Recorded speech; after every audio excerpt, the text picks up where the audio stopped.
Chicos, voy un segundo al baño y vengo. Bueno,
Bueno, ahí estoy.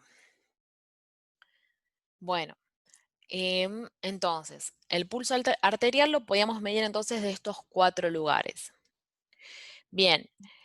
profe, Sí, entonces el arterial, cuando se toma con el pulgar, ¿está mal tomado? ¿Cómo es el sí, tema? porque el pulgar tiene latido propio. Si te agarrás el pulgar, vas a sentir como un latido propio. O sea, por eso se tiene que tomar con el dedo índice y el... Ay, no me acuerdo El, ma- cómo se llama el otro dedo. el mayor, el Bueno, mayor, el índice, sí, la figura es el índice y el mayor, como está la figura, sí, índice y mayor. exacto. Listo, gracias. Bien. Bueno, después, otra forma de determinar entonces la actividad cardíaca es a través de escuchar ruidos cardíacos, que esto lo hacemos con el estetoscopio, ¿sí?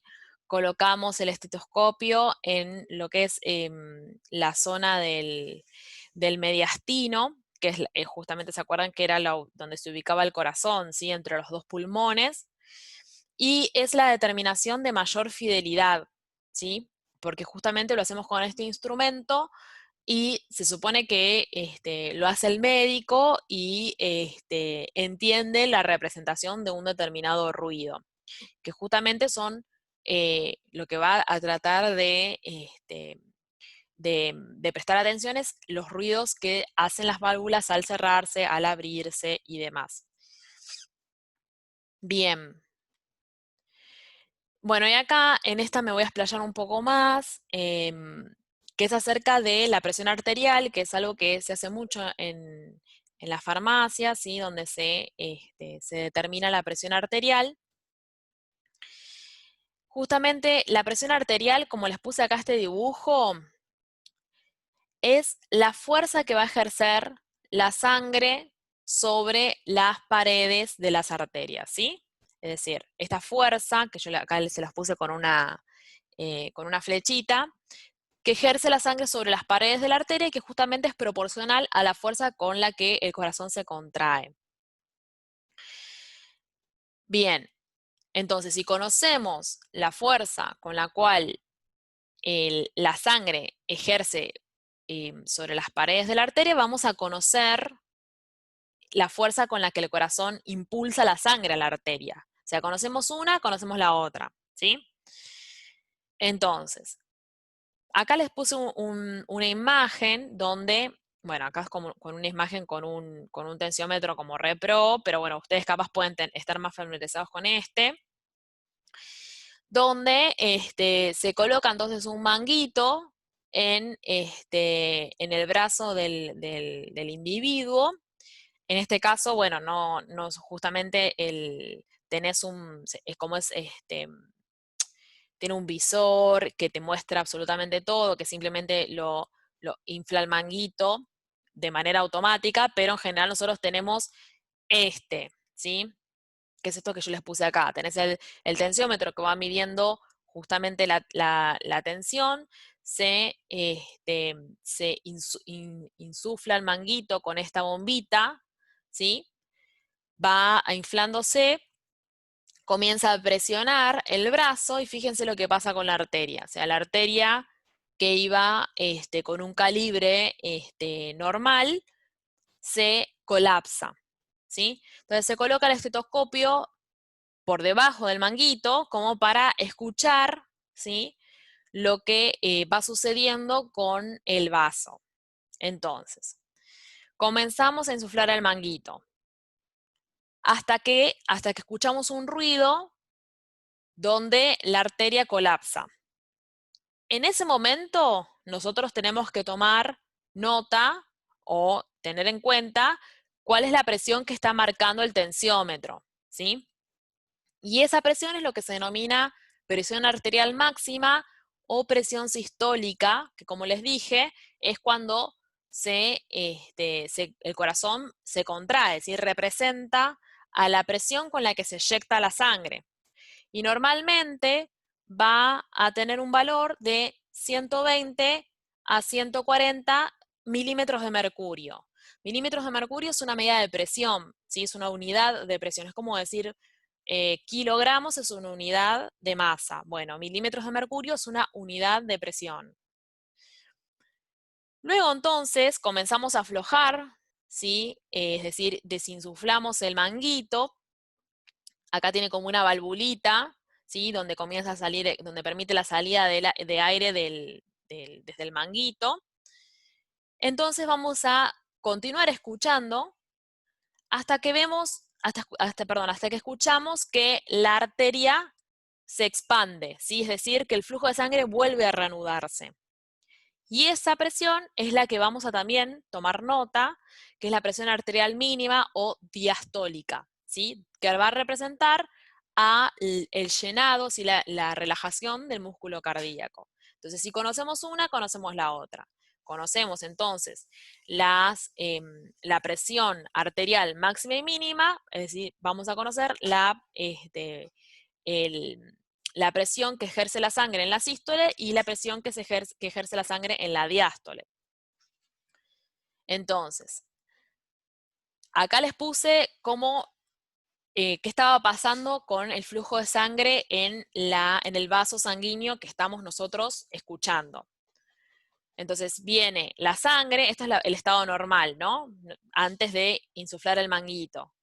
Viene la sangre con un flujo, que este flujo se denomina un flujo laminar, es un flujo donde toda la sangre está fluyendo normalmente, sin ningún tipo de obstrucción, nada. Y cuando comenzamos a insuflar el manguito, vamos a ver que comienza a modificarse el flujo de la sangre, ¿sí? Generando entonces un flujo, lo que se denomina turbulento, ¿sí? Donde comienza a colapsarse el vaso sanguíneo, hasta que se colapsa totalmente. Y cuando se colapsa totalmente se escucha un ruido que es justamente el momento donde nosotros tenemos que tomar nota de la presión máxima. Luego comenzamos a desinflar el manguito, ¿sí? Y vamos a ver entonces que comienza a relajarse el vaso, ¿sí? Se empieza como a dilatar, comienza a volver a circular sangre, y acá, en este momento, como cambia el flujo, ¿sí? Como justamente se reanuda el flujo, vuelve a un flujo turbulento, se va a escuchar otro ruido, y ese es el ruido que vamos a tener que anotar como la mínima, ¿sí? Es justamente esto es lo que les estoy contando. O sea, en palabras está todo descrito acá. Y entonces sería como las medidas de presión, ¿sí? Bueno, no es lo mismo tomarse la presión en casa que tomárselo en la farmacia. Yo les había comentado lo que se denominaba el síndrome de guardapolvo blanco, ¿sí? Donde los individuos muchas veces tienen, la presión puede modificarse justamente por estar en esa situación. ¿Se acuerdan que yo les había dicho que el corazón va a tener una frecuencia cardíaca determinada también por condiciones externas e internas del organismo. Entonces, si el individuo está nervioso en una situación que le genera tensión, por lo que puede llegar a significar para él emocionalmente, bueno, la frecuencia cardíaca va a modificarse, la fuerza con la que el corazón bombea también va a modificarse, la presión se va a modificar, ¿sí? Todo eso se va a ver modificado. Entonces es importante que ustedes sepan que la presión va a cambiar, no en todos los individuos, ¿eh? En algunos individuos puede llegar a cambiar a la que tienen en la casa, porque muchas veces dicen, yo me tomo en mi casa y me da de determinada manera, vengo acá y me da de otra. Bueno, puede ser que esté pasando esto. También otros puntos importantes es la posición en la que el individuo está, ¿sí? El individuo tiene que tener el brazo inmóvil sobre la mesa, el brazo tiene que estar con el manguito a la altura del corazón, ¿sí? A 1 o 2 centímetros previo al codo, tiene que estar colocado el manguito. El individuo no tiene que hablar, es eso importante, ¿sí? La idea es que no hable y que esté quieto durante la medición. La ropa tiene que ser una ropa holgada, o sea, no tiene que estar presionando el brazo. Y tiene que estar en una posición cómoda, ¿sí? Y esto es justamente lo que les comentaba hace un ratito, que tiene que estar más o menos 5 minutos sentado, como para que todo su organismo esté en un estado basal, ¿sí? No es que venga corriendo del trabajo o lo que sea, sino que esté en un estado basal. Bueno, antes de pasar a esto a hablar de la hipertensión sí, A mí me habían dicho también que hay muchas farmacias que, por ejemplo, el paciente va a tomarse la presión, bueno, lo hacen esperar 5 minutos, 10, y le hacen poner el brazo así sobre el mostrador y le toman ahí. A veces eso tipo también parado. podría parado. Sí, y lo mismo con los consultorios. A mí me habían dicho que tiene que estar, no, por ejemplo, sentado con los pies apoyados en el piso y no con los pies colgando. Claro, o sea, la idea es que esté en una posición cómoda, sentado, sí, no tiene que estar los pies colgando, no Claro, sería lo sí, ideal que esté parado. Yo entiendo que claro, cada lugar tiene, o sea, capaz no tienen la infraestructura para tener un espacio donde puedan hacer esto tipo más tranquilamente y demás, pero bueno. claro, pero son factores que alteran, pueden alterar, ¿no es cierto? Obviamente, sí, no es lo ideal, no es lo recomendado para la determinación de la presión. O sea, realmente no es así. Lo ideal sería que se cumpla todo esto. Con respecto a la presión arterial y demás, ¿alguno tiene alguna duda o alguien quiere comentar algo? No, profe, está bien por mí.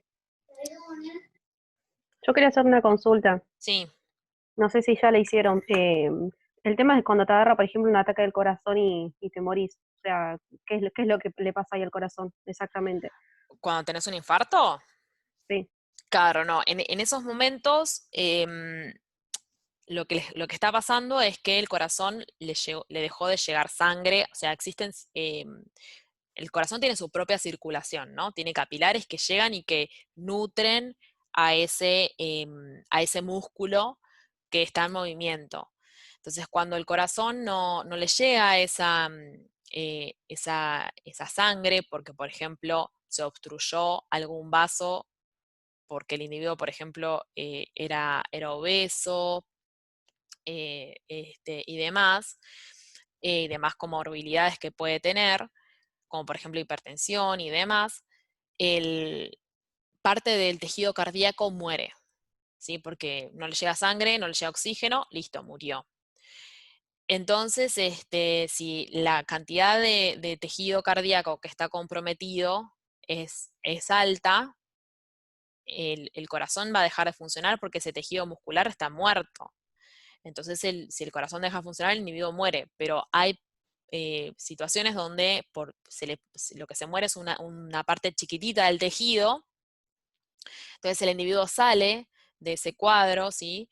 Y sigue viviendo, pero tiene que estar súper cuidado, ¿sí?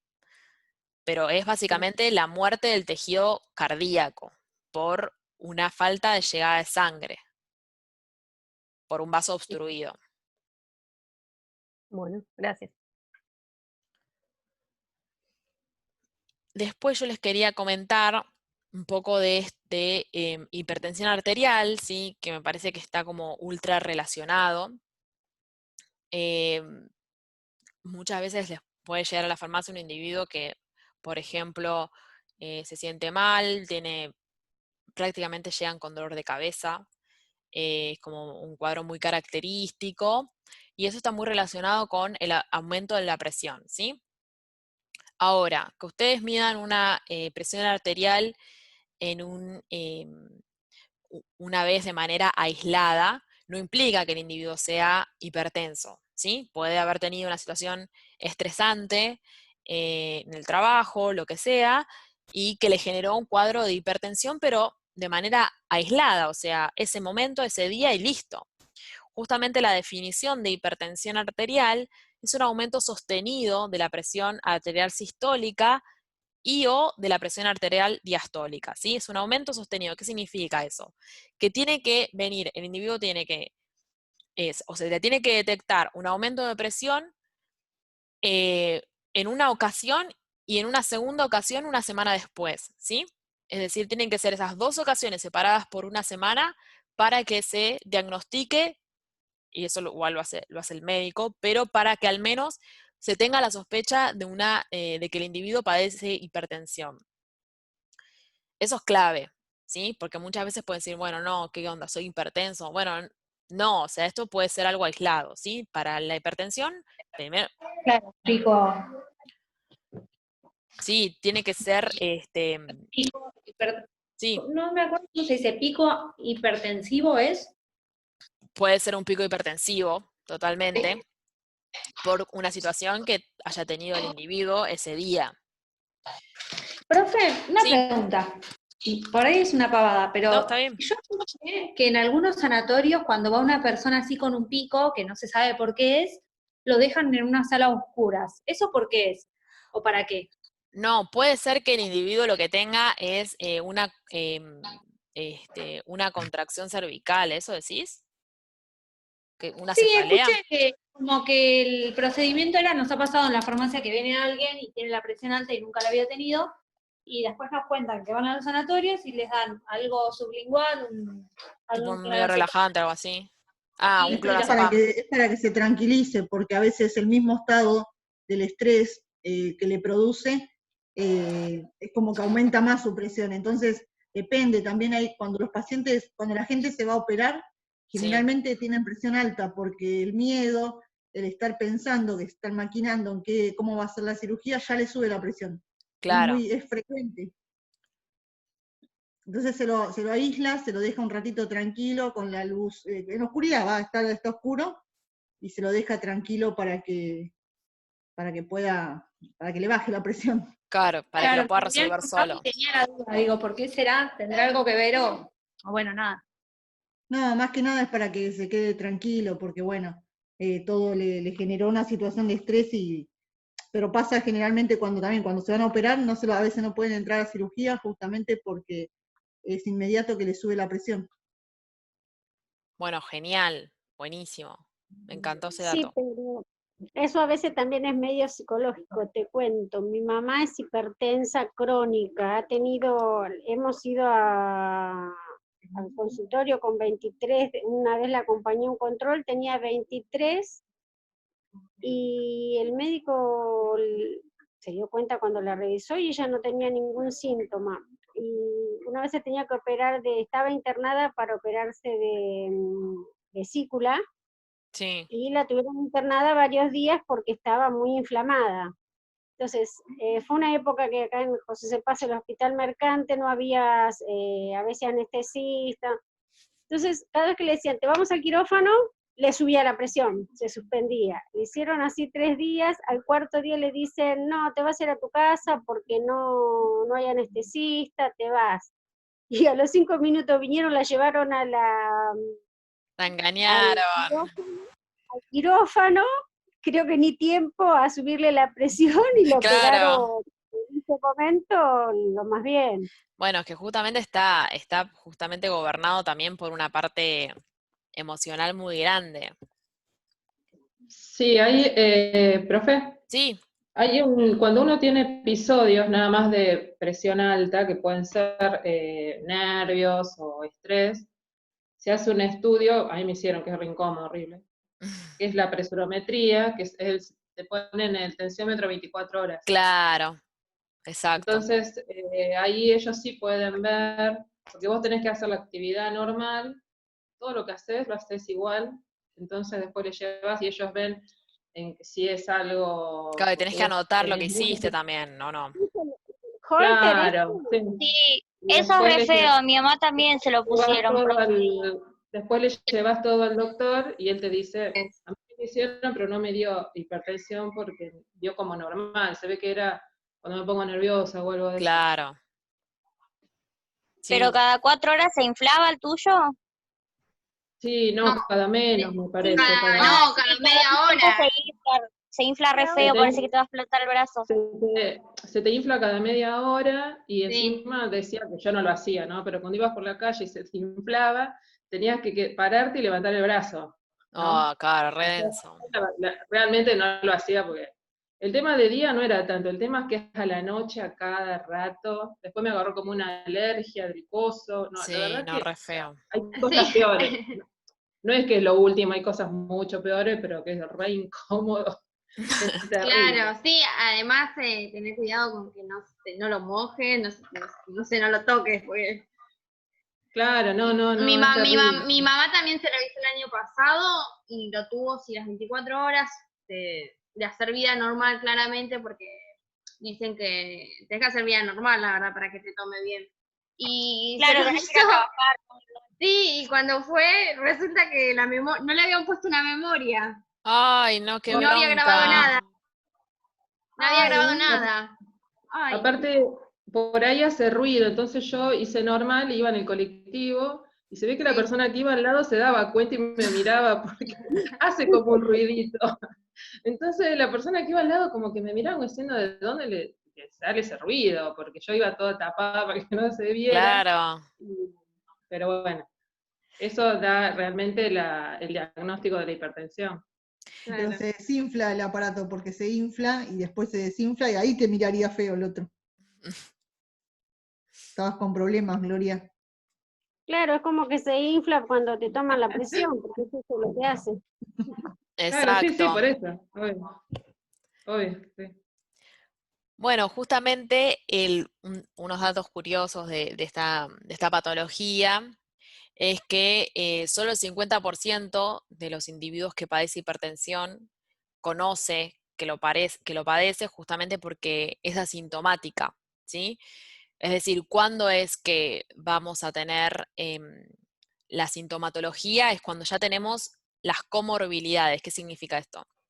Cuando ya vamos a tener o sea, en realidad la hipertensión es una comorbilidad, es decir, que va a desencadenar patologías más graves, como por ejemplo puede ser la diabetes y otras patologías que están relacionadas y cuando ya tenemos el cuadro más grave es que cuando se diagnostica, tipo, bueno, vos igual tenías hipertensión, ya eras hipertenso. Entonces el 50%, Claro. claro, el 50% es que conoce. ¿Y hay alguna causa, profe? Bueno, sí, además que, bueno, ese sobrepeso, mala alimentación, o hay algún otro factor, porque es Y verdad, o sea, mucha gente que no sabe que lo tiene, hasta que se hace un control. claro, lo que es antecedentes familiares, si vos por ejemplo tenés un padre Genético. hipertenso y eso, está bueno que cuando vayas. Profe, Sí, por ejemplo, mi mamá tiene colesterol súper elevado. Creo que lo normal, yo cuando había buscado eran 340 y 220 por ahí. Bueno, sí, ella tenía total. 360 de colesterol.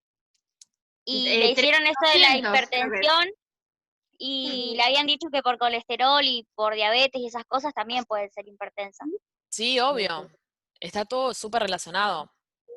Aparte de esas patologías que pueden llevar de la hipertensión, los antecedentes familiares por ejemplo, si tuviste un padre hipertenso, es importante que lo digas por ejemplo, si tienes alguna sintomatología o lo que sea, si vas y te mandan al cardiólogo, por ejemplo, lo digas, porque está muy relacionado con lo que es la herencia, ¿sí? Está muy relacionado con lo que son los caracteres hereditarios. Claro, y el colesterol influye porque va tapando las arterias, Exacto, ¿no? te va generando esa grasa por debajo de de las capas de las arterias que te van a generar como si fuera tipo un globo, un grano, y entonces la sangre llega menos y te da la hipertensión. Igual eso lo vamos a ver cuando veamos más que nada esa patología. Sí, todo lo que es cardíaco es mucho por antecedente familiar. Y tiene un gran aporte, sí. Sí, Sí, eso es por lo general lo importante, primero que te preguntan es si tenés antecedente familiar. tal cual. Un dato también que es como, que llama la atención es que ese 50% que conoce su patología, solo el 10% adhiere al tratamiento. ¿Qué significa esto? Muchos piensan que la medicación simplemente la tienen que tomar cuando tienen la hipertensión, es decir, cuando tienen el pico. Estoy tengo alta la presión, tomo la medicación. Y sin embargo, no, porque justamente la medicación está dada para que el pico hipertensivo no se te genere, ¿sí?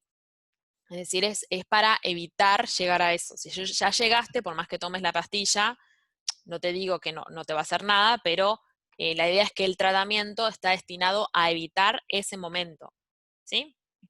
Claro, igual aunque tomes la pastilla te puede subir igual, o sea, Sí, porque como, sí, afectan muchos factores, estrés, depresión totalmente. y bueno, todo eso también. En general la terapia se puede incluir uno o más fármacos, ¿sí? Depende también la gravedad de la situación. En general también se usan muchos diuréticos, ¿sí? Justamente Sí, para la disminuir. mayoría de los hipertensivos tienen diuréticos. Claro, la mayoría de los tratamientos tienen un diurético incluido, que es justamente para disminuir la volemia. ¿Se acuerdan que vimos la volemia? Que es la cantidad de sangre que tiene nuestro cuerpo. Bueno, al disminuir la volemia, la presión que ejerce la sangre sobre las paredes de las arterias es menor porque hay menos sangre. Justamente al individuo que es hipertenso se le pide que cuando vaya, si es que va a donar sangre, ese día no tome el diurético porque no lo va a necesitar, porque justamente la dosis de sangre que va a dar ya le va a disminuir la volemia, le va a generar ese efecto que le genera el medicamento. Justamente ellos se sienten re bien físicamente, no como capaz una persona que tiene una volemia normal y que no es hipertensa, que se siente como más caída y qué sé yo, ellos se sienten muy bien cuando donan porque les genera eso que ya les está generando el medicamento, ¿sí? Bueno, entonces, ¿por qué va a ser importante que justamente aplicar el tratamiento o conocer esta patología? Bueno, porque justamente un poco de lo que venimos hablando, ¿sí? Aumenta el riesgo de infarto agudo de miocardio o de ACV, ¿sí? De accidente cerebrovascular. Datos curiosos sobre esto: los hombres tienen mayor riesgo que las mujeres fértiles, justamente es porque las mujeres fértiles, las mujeres en edad fértil, tienen producción de estrógenos por parte de sus ovarios, ¿sí? Los estrógenos son una hormona que participa de todo lo que es el ciclo menstrual y demás, que son justamente hormonas que protegen a la mujer porque la idea es que no sufra esta patología para que pueda, durante el tiempo que es fértil, justamente procrear. Esa es como la ley de la naturaleza. ¿Y esto cómo lo hacen? ¿Cómo es que los estrógenos? Profe, Sí, pero puede pasar igual o no, porque yo tenía sí, una más amiga que vale. con 20 años era hipertensa, no podía tomar ni pastillas anticonceptivas. Y Bueno, pero bueno, fue mamá, todo igual, pero todo controlado. es que justamente una hipertensión a los 20 años está ultra relacionado con los factores genéticos, porque no es algo usual en la población general. Esa persona ya tiene una hipertensión hereditaria. Es como tener colesterol alto a los 15 años, no es algo en el común de la gente, entonces a esos individuos se los estudia genéticamente porque existe lo que se denomina la hipercolesterolemia familiar, que es el aumento de colesterol debido a caracteres hereditarios. Entonces, todos esos casos están.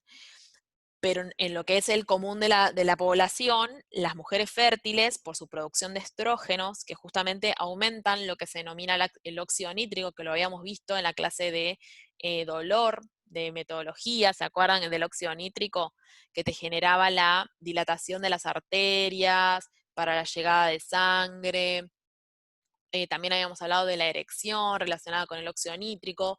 Bueno, los estrógenos, que es esta hormona secretada por los ovarios en las mujeres fértiles, van a inducir la secreción, la generación de este gas, que es este óxido nítrico, que justamente va a dilatar las arterias, y esto entonces va a proteger a la mujer de esta patología. Ahora, cuando la mujer pasa a ser menopáusica, ¿sí? Estos estrógenos se ven disminuidos, la secreción de estos estrógenos se ven disminuidos, y por lo tanto ya no tiene la mujer esta protección, porque ya no secreta esta hormona, y por lo tanto no hay tanta producción de este gas, ¿sí? Entonces el riesgo en los hombres y las mujeres menopáusicas pasa a ser igual.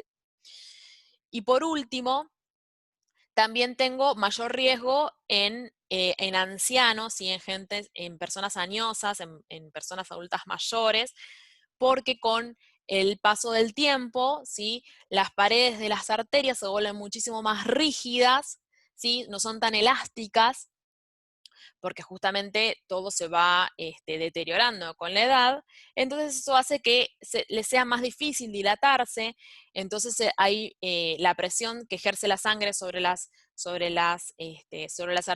paredes de las arterias es mayor, y por lo tanto es mucho más alta la población hipertensa en personas añosas. Bien. Hasta acá, ¿cómo vienen?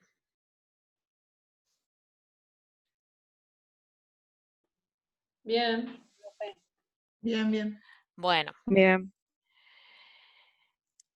entonces, otra medida de la actividad cardíaca, y creo que esta es la última, es el electrocardiograma, ¿sí? La última medida igual.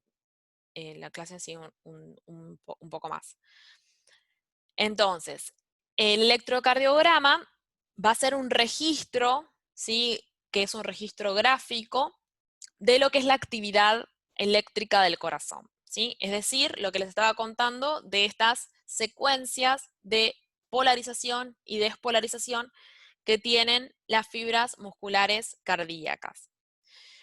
Entonces, acá les puse como un recordatorio, si no se acordaban qué era la despolarización y la repolarización. ¿Se acuerdan que habíamos visto esto en tejido nervioso?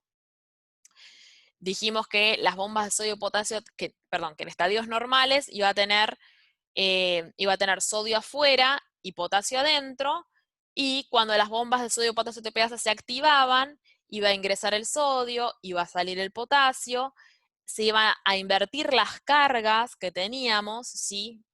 Teníamos originalmente positivo afuera y negativo adentro, y se iban a invertir, iba a quedar negativo afuera y positivo adentro. Justamente les puse esto, y se iba a ir contagiando, es esto, ¿sí? Donde se dan los ciclos de despolarización, repolarización, despolarización, repolarización, ¿sí? Entonces iba a ir corriendo el impulso eléctrico de las células de las fibras musculares cardíacas en este caso, porque eran fibras especiales. Entonces esa es la idea, ¿sí? La idea de del electrocardiograma, que es este registro gráfico, es ver un poco cómo está dándose estos ciclos de despolarización y repolarización de las células musculares que forman parte del corazón. Entonces, fíjense, tenemos varios puntos, ¿sí? Lo que se denomina la onda P, el complejo QRS y la onda T, ¿sí? Entonces, en este caso, o sea, el corazón se encuentra relajado y ¿qué pasa? Aparece lo que se denomina la onda P. En esta onda P, fíjense que es lo que está pasando acá abajo, que es cuando en el nódulo sinusal las fibras musculares comienzan a contraerse, es decir, las fibras del marcapaso natural del corazón se contraen y comienzan la proyección del impulso nervioso para que se contraiga el corazón, ¿sí? Justamente lo que se denomina la sístole auricular, ¿sí? La onda P es lo que les dice acá, es la sístole auricular, la contracción de las fibras de las aurículas. Después arranca el complejo QRS, ¿sí? Que es estas fibras musculares de las aurículas se repolarizan, es decir, vuelvo a mi estado basal, pero que comienza a despolarizarse. Las fibras de las de His, ¿sí? Comienza entonces la conducción hacia las fibras de los ventrículos. Y ese es justamente el complejo QRS, ¿sí? Complejo QRS entonces es cuando se da la repolarización de las fibras de Purkinje y la despolarización de las fibras que forman parte de las de His, que justamente tienen como objetivo la contracción del ventrículo, y a eso nosotros le habíamos denominado sístole ventricular. Y luego tenemos lo que se denomina la onda T, que es la repolarización de las fibras del ventrículo. ¿Entendieron un poco este gráfico? No, yo estaba mirando arriba que estábamos hablando de las fibras nerviosas, no, perdón, musculares. Musculares, sí. Después, el complejo QRS o QS. Claro, QRS, sí, va a la parte del ventrículo. sistema nervioso, sería. Claro, en las de His. ¿No? Exacto. Sí. Y después no sé qué pasó. Y en la T Ahí me quedé. es cuando todo vuelve al estado basal, ¿sí? Todo vuelve, comienza todo claro, a repolarizarse. Volvemos al principio. Se repolarizan las fibras musculares o sea, se repolarizan las de His y por lo tanto las fibras musculares de los ventrículos, ¿sí? Volvemos al estado basal, a todo repolarizado. Sí, está bien. Profe, pero la sístole no era cuando el corazón se relajaba. Esa es la diástole. La sístole es cuando se contrae. Claro. Para el impulso. La sístole es cuando se contrae el corazón. La sangre. Claro, sí, se contrae el corazón. ¿Y qué pasa? Se eyecta la sangre. Pero ¿se acuerdan que yo les había dicho que existe una sístole auricular, que es cuando las aurículas se terminan de vaciar, se contraen para terminarse de vaciar y dejar todo su volumen en los ventrículos? Sí.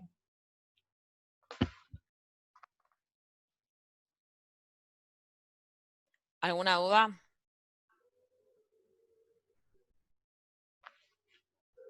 Yo por mi lado no, pero no sé lo voy a volver a leer porque estoy confundida con eso, porque yo entendí que la diástole era cuando se contrae, que es cuando el corazón impulsa la sangre. Y la sístole cuando se relaja, que es cuando se llena. A ver, vamos. Entonces, me parece que ¿Lo estoy viste? equivocada y lo vuelvo a leer igual, profe. Tranqui, igual. Soy yo la que estoy equivocada. No pasa nada, no hay drama. Lo importante es que Por eso me parece que me perdí. Tranqui. Ahora, si querés, voy a pasar a la otra, que esto lo habíamos visto acá.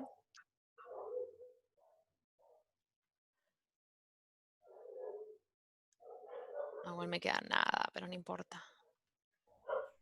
Ahí está. Se va a cortar. Profe, se está por cortar, creo. Ay, sí. Sí, se está por cortar. Bueno, pero... Ahí está, diástole se llena de sangre,